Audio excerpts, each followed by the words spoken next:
सबसे पहले तो कुरुक्षेत्र के खास करके लाडवा के जो पदाधिकारी हैं उनको इस बात के लिए बधाई देता हूं कि उन्होंने बूथ के स्तर पे जाके कार्यकर्ता को निमंत्रण दिया। जहां हमने कार्यकर्ताओं की बैठक बुलाई थी, आपने इसे सभा में तब्दील कर दिया। इसके लिए आप बहुत बधाई के पात्र हैं। आपके उत्साह और जोश से लगता है मैं और माजरा साहब अब तक 16 विधानसभा क्षेत्रों में जाकर के आए और 16 के 16 विधानसभा क्षेत्रों में कार्यकर्ताओं में एक से ज्यादा बढ़ करके, एक से एक बढ़ करके उत्साह है। और आपकी इस मीटिंग को देख करके मैं माजरा साहब से कह सकता हूं कि अकेला कुरुक्षेत्र जिला जो ग्राउंड हमने तय किया है, जो टेंट हम लगाने जा रहे हैं, उसमें तो अकेले कुरुक्षेत्र के चारों विधानसभा क्षेत्र के लोग जो है वही उसको भरने का काम कर देंगे। हमें उस टेंट को और बढ़ाना पड़ेगा। ग्राउंड छोटा नहीं है, ग्राउंड भी 50 एकड़ का है, लेकिन जिस ढंग से लोग सरकार से दुखी हैं और जिस तरह से कांग्रेस ने लोगों के साथ विश्वासघात किया है, लोगों में गुस्सा है। और ये गुस्सा चौधरी देवीलाल जी की जयंती पे, चौधरी देवीलाल जी के जन्म दिवस पे, सम्मान दिवस पे लोग निकालना चाहते हैं।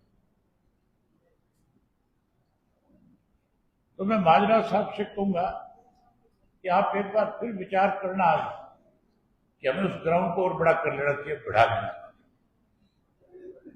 साथियों, माजरा साहब ने और शामी साहब ने सारी बातें आपके सामने रखी। भारतीय जनता पार्टी की प्रदेश में तीसरी बार सरकार कैसे बनी, इन 2 साल में हमारे सामने क्या क्या दिक्कत और कठिनाई आई, हमें इस 2 वर्ष में किस तरह के हालात से गुजरना पड़ा।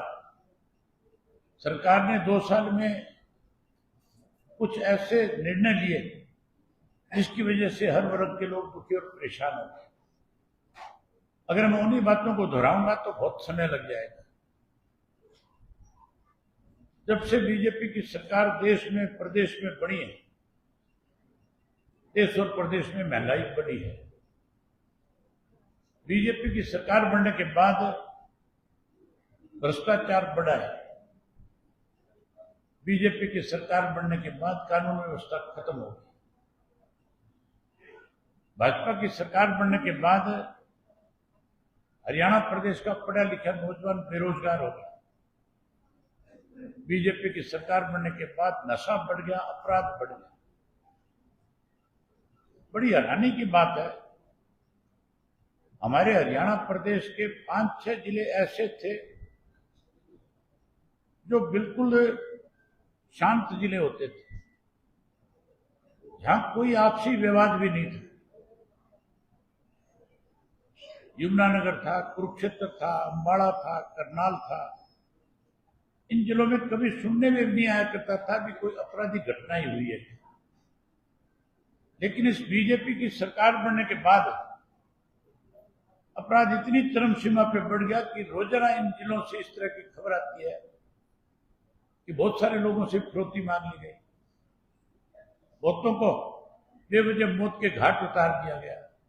कभी किसी के दुकान पे, किसी के मकान पे, किसी के शोरूम पे जाकर के बदमाश किस्म के लोगों ने फायरिंग कर दी, बच्चों के अपहरण कर लिए, थ्रेट दे दी, टेलीफोन आ गए। इस तरह की घटनाएं आम होगी। आज पूरा प्रदेश जो है अपराध के मामले में सबसे आगे निकल गया है।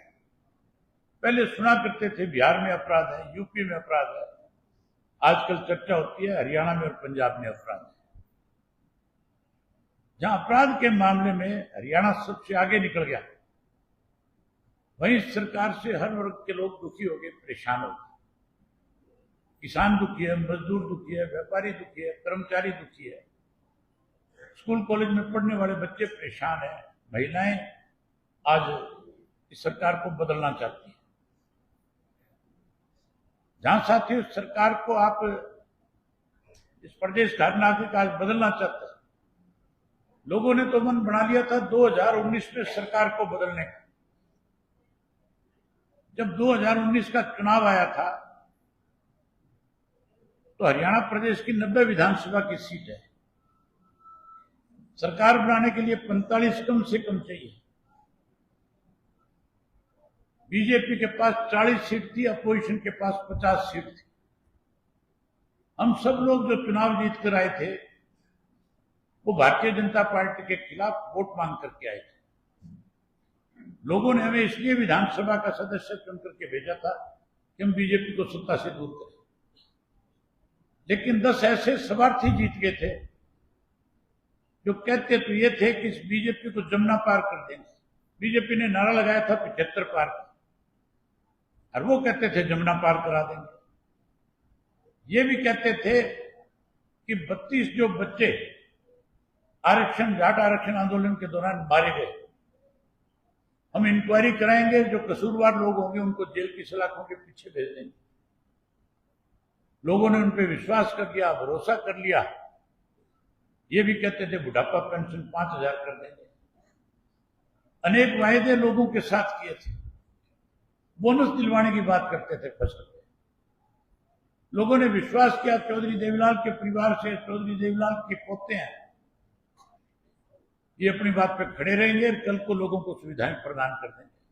लेकिन वो स्वार्थी थे, अपना स्वार्थ पूरा करने के लिए आपके बीच में झूठ बोला, आपसे विश्वासघात किया। 10 सीट हरियाणा में जीत गए, और फिर जब सत्ता की बात आई, सरकार बनाने की बात आई, तो विपक्ष में बैठने के बजाय बीजेपी के साथ सत्ता में शामिल हो गए। 4.5 साल तक माल खाया, 4.5 साल प्रदेश को लूटा। लूटा था कि नहीं लूटा था? 4.5